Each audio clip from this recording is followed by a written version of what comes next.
Heat എക്സ്ചേഞ്ചേഴ്സിലെ NTU മെത്തേഡിൻ്റെ ഒരു പ്രോബ്ലമാണ്. So ക്വസ്റ്റ്യനിലോട്ട് പോവാം.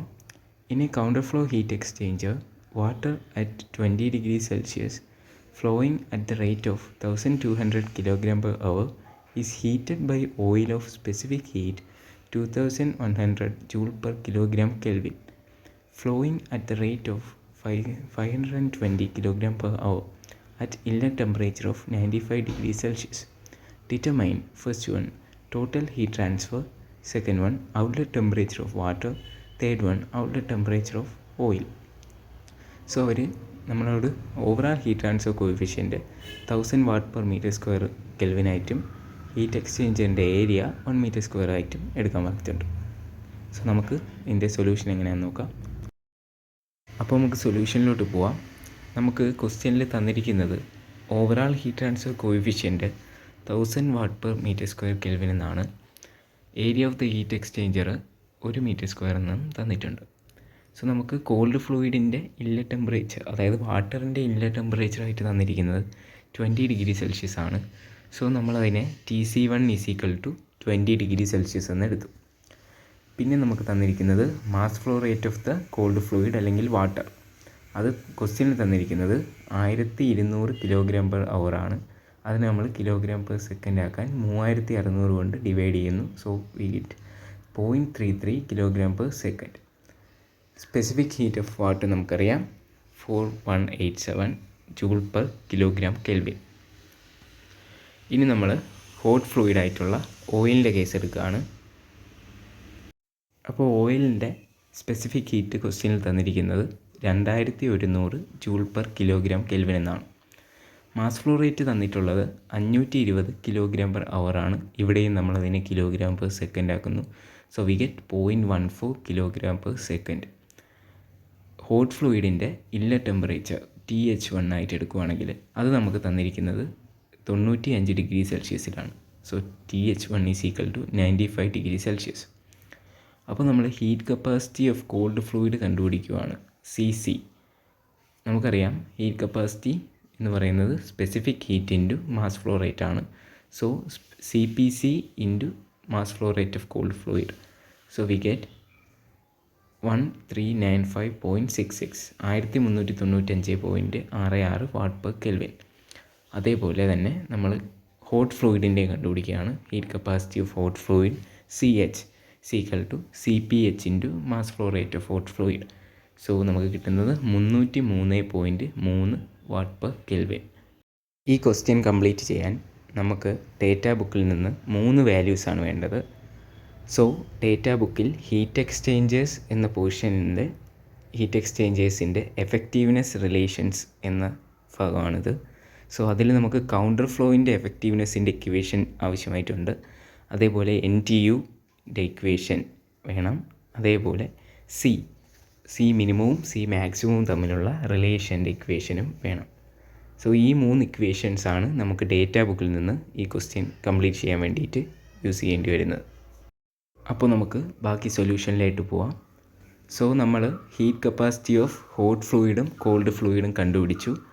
അതിൽ മിനിമവും മാക്സിമവും നമ്മൾ എഴുതുവാണ്.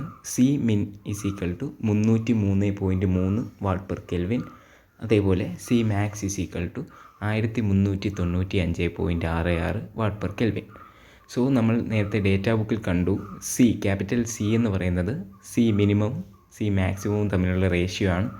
So we get 303.3 divided by 1395.66. So it will be 0.22. So നമ്മൾ എഫക്റ്റീവ്നെസ്സിൻ്റെ ഇക്വേഷൻ ഡേറ്റ ബുക്കിൽ നിന്ന് കണ്ടുപിടിച്ചതാണ്. Effectiveness = 1 - exponential of -n into 1 - c whole bracket divided by 1 - c into exponential of -n into 1 - c. So നമുക്കിവിടെ n എന്ന് പറയുന്നത് NTU ആണ്. So NTUയുടെ equation data ബുക്കിൽ അവൈലബിൾ ആണ്. U × A / Cmin. So U എന്ന് പറഞ്ഞാൽ ഹീറ്റ് ട്രാൻസ്ഫർ കോഎഫിഷ്യൻ്റ് ആണ്. അത് നമുക്ക് ക്വസ്റ്റ്യനിൽ ഗിവൺ ആയിരുന്നു. 1000 × ഏരിയ ഓഫ് ഹീറ്റ് എക്സ്ചേഞ്ചറും ക്വസ്റ്റ്യനിൽ തന്നെ ഗിവൺ ആയിരുന്നു. × 1 / 303.3 C മിനിമം നമ്മൾ നോക്കിയായിരുന്നു. അപ്പോൾ n നമുക്ക് 3.3 എന്ന് കിട്ടി. അത് നമ്മൾ എഫക്റ്റീവ്നെസ്സിൻ്റെ ഇക്വേഷനിൽ സബ്സ്റ്റിറ്റ്യൂട്ട് ചെയ്യണം. സോ നമുക്ക് എഫക്റ്റീവ്നെസ് ഈസ് ഈക്വൽ ടു 0.94 എന്ന് കിട്ടി. ഹീറ്റ് എക്സ്ചേഞ്ചറിൻ്റെ എഫക്റ്റീവ്നെസ്സിനുള്ള കോമൺ ഇക്വേഷൻ എന്ന് പറയുന്നത് Q actual by Q maximum. Actual ആയിട്ടുള്ള ഹീറ്റ് ട്രാൻസ്ഫറും മാക്സിമം ആയിട്ടുള്ള ഹീറ്റ് ട്രാൻസ്ഫറും തമ്മിലുള്ള റേഷ്യോ ആണ് ഹീറ്റ് എക്സ്ചേഞ്ചറിൻ്റെ എഫക്റ്റീവ്നെസ്. സോ നമുക്ക് ആ ഇക്വേഷൻ വെച്ച് actual heat transfer mH into CpH into TH1 minus TH2 എന്ന് എഴുതാൻ പറ്റും. അതേപോലെ മാക്സിമം എന്ന് പറയുന്നത് C minimum into TH1 minus TC1. ഈ ഇക്വേഷൻ നിങ്ങൾ അറിഞ്ഞിരിക്കണം. അപ്പോൾ നമുക്ക് ഇപ്പോൾ എഫക്റ്റീവ്നെസ് ആയിട്ട് കിട്ടിയത് 0.94 ആണ്. സോ നമ്മൾ അതും ഈ ഇക്വേഷനും തമ്മിൽ ഇക്വേറ്റ് ചെയ്യുന്നു. സോ നമുക്ക് ബാക്കി എല്ലാ വാല്യൂസും ക്വസ്റ്റ്യനിൽ അവൈലബിൾ ആണ്. TH2 ഒഴിച്ച്, അതായത് outlet temperature of hot fluid ഒഴിച്ച് ബാക്കിയെല്ലാം ക്വസ്റ്റ്യനിൽ അവൈലബിൾ ആണ്. സോ അതിൽ നിന്ന് നമ്മൾ ഇക്വേറ്റ് ചെയ്ത് ഹോട്ട് ഫ്ലൂയിഡിൻ്റെ ഔട്ട്ലെറ്റ് ടെമ്പറേച്ചർ കണ്ടുപിടിക്കുന്നു.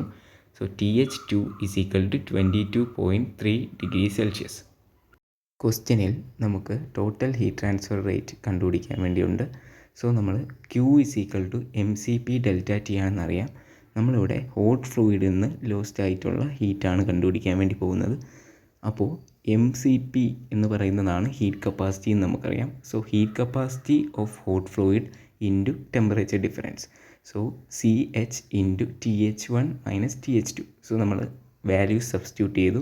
സോ നമുക്ക് ഹീറ്റ് ട്രാൻസ്ഫർ എന്ന് പറയുന്നത് 22,049.91 വാട്ട് എന്ന് പറഞ്ഞ് കിട്ടി. ഇനി നമുക്കറിയാം ഹീറ്റ് എക്സ്ചേഞ്ചേഴ്സിൻ്റെ കേസിൽ heat lost by hot fluid എന്ന് പറയുന്നത് ഹീറ്റ് ഗെയിൻ ബൈ കോൾഡ് ഫ്ലൂയിഡിന് ഈക്വലാണ്. സോ നമ്മൾ heat transfer to the cold ഫ്ലൂയിഡിൻ്റെ ഇക്വേഷൻ എഴുതുവാണെങ്കിൽ Q is equal to CC into TC2 minus TC1. അവിടെ നമ്മൾ TC2 മൈനസ് TC1 എഴുതാൻ കാരണം കോൾഡ് ഫ്ലൂയിഡിൻ്റെ കേസിൽ നമുക്കറിയാം ഹോട്ട് ഫ്ലൂയിഡിൽ നിന്ന് ടെമ്പറേച്ചർ ലഭിച്ചുകൊണ്ട് കോൾഡ് ഫ്ലൂയിഡിൻ്റെ ഔട്ട്ലെറ്റിലായിരിക്കും ടെമ്പറേച്ചർ ഇൻക്രീസ് ആയിട്ടുള്ളത്. സോ അതുകൊണ്ടാണ് നമ്മൾ TC2 മൈനസ് TC1 ചെയ്യുന്നത്. സോ നമുക്ക് കിട്ടിയ equation Q is equal to CC into TC2 minus TC1. So നമ്മൾ Q നേരത്തെ കണ്ടുപിടിച്ച ഹീറ്റ് ട്രാൻസ്ഫർ റേറ്റ് ഇതിൽ ഇക്വേറ്റ് ചെയ്യുന്നു. സോ അതിൽ നിന്ന് നമുക്ക് TC2 കണ്ടുപിടിക്കാൻ വേണ്ടി പറ്റും. ബാക്കി എല്ലാ വാല്യൂസും നമുക്ക് അവൈലബിൾ ആണ്. സോ അതിൽ നിന്ന് TC2 is equal to finally 35.8 degree Celsius എന്ന് കിട്ടും.